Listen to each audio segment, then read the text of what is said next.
Hello, welcome back to Breaking Tech, the Vision on TV's tech show, which we're doing down at the opentech conference in London. And we're lucky to have two people from Police State UK, Helen Lambert and Denny.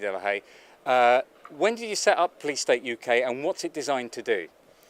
We set up the site as it currently exists in April 2009, just in the wake of the G20 conference, which obviously a lot of exciting things happened at to do with the repression of protest.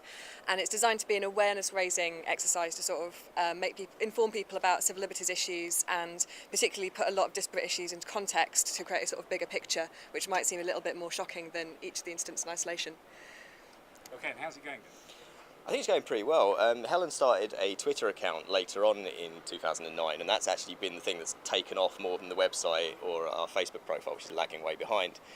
Twitter, we've got like over 5,000 followers now, so what we're doing there is largely curating and collating content from blogs and mainstream media articles and a lot of other Twitter accounts that kind of overlap or intersect, and all that comes together and sort of gets filtered and then redistributed, and that seems to be doing really well, so that's really good for raising awareness of the connections between everything. Yeah, I mean, we follow you on Vision on TV account, and that's really useful.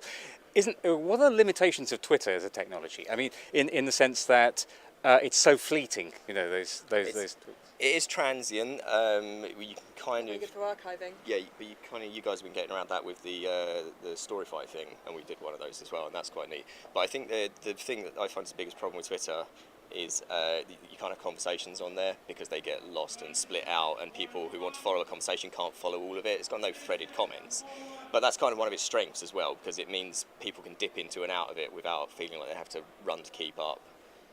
You can search it by tag as well, which is useful. Yeah, we try and tag things up, obviously, and that can draw in more people, again, to raise awareness of issues that are connected to each other. People won't necessarily have noticed. So privacy and surveillance, for instance, people are very interested in why there's CCTV on their road. They don't realise then it goes into a database and the consequences of what happens after that. So if you tag sort of something with both of those, they start thinking, oh, and maybe they'll follow the tags through and go and see content by other people as well, which is all good.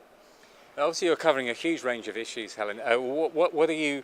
What was the recent these arrests before the royal wedding? Yeah. The pre-crime arrests, as they were called. Arrests.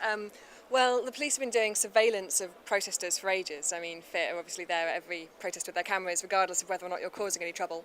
That all goes on a database. They keep information of you. If you get particularly notorious by going to lots of things, then you do risk being singled out for arrests before a big event, which they're really paranoid about, regardless of whether or not you have any plans to do anything on that day. I mean, among the people who are arrested were not just people who are planning to stage some sort of street theatre protests, but also Transition Town Heathrow, who really didn't have anything to do with the wedding at all. It was just an excuse to sort of break into them. They seemed pretty confused by the whole thing, really. Yeah, they were raiding a greenhouse, right? An organic greenhouse. Yeah, they found some plants.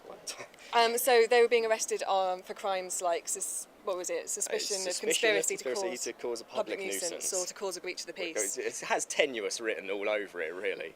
Yeah, now was this a stepping up in terms of repression, or is this something which has happened in various forms over the years? I think we were talking earlier about Section 44 being repealed, and I think what we saw with the pre-crime arrests, they started leaning a lot on breach of the peace and cause public nuisance laws, which are both very tenuous kind of things, especially when it's suspicion that you might, a suspicion of conspiracy that you might.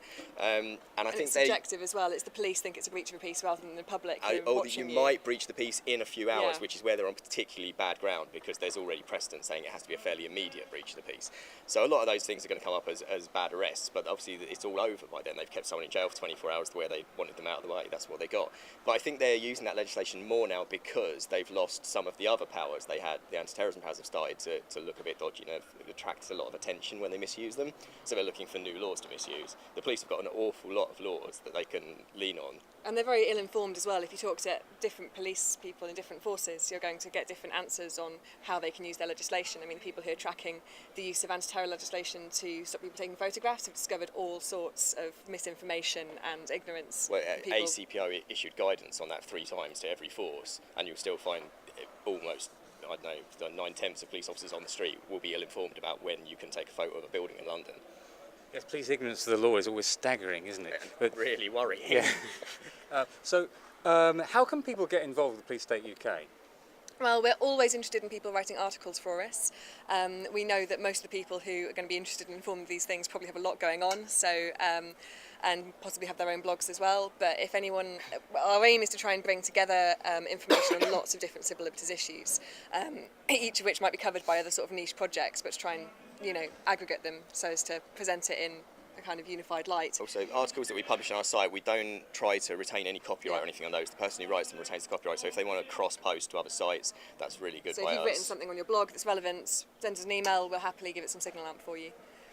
Okay, I will. All right, thanks very much. We'll be back with another show soon.